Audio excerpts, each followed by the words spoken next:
One of the coolest parts about this record was working with Pat Van Dyke. Pat is awesome. He's a drummer mainly. He's also an educator, a producer, a mix engineer. You know, he grew up sort of in that DIY hip hop punk community outside of New York. And I just love the way he works. So I had been following him for a while, and I reached out to him and asked him to join a podcast episode. I do a podcast called the Renoise Podcast, low-key interviews with everyday artists on influence, hustle, and the creative process. And Pat was more than willing to jump on.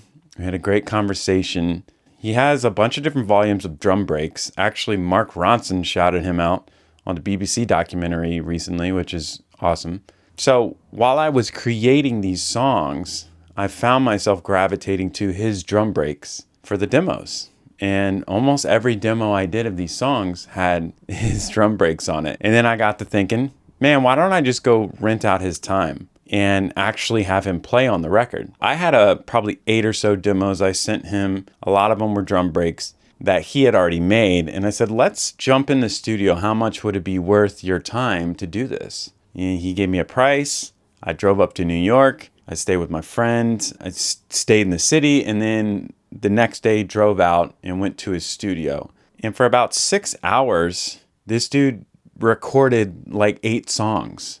He crushed it. This is why you use session players, because they will do it a lot faster. He runs an Ableton rig. I have Ableton. So it was really very seamless when we jumped into that studio. I was just kind of producing, so to speak, but really just letting him do his thing.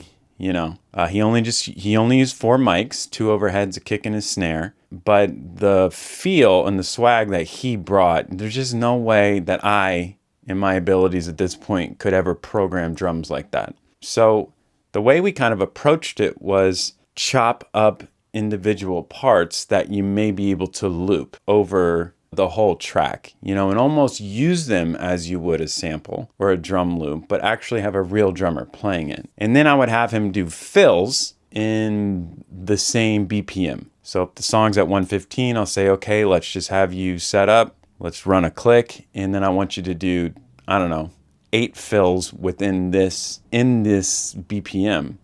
And as he would do that, you can kind of float in those fills as you want for different parts of the songs. So it was like one of the best parts of this recording process. The thing that I really learned was that when you dump money into something, you're more likely to finish it.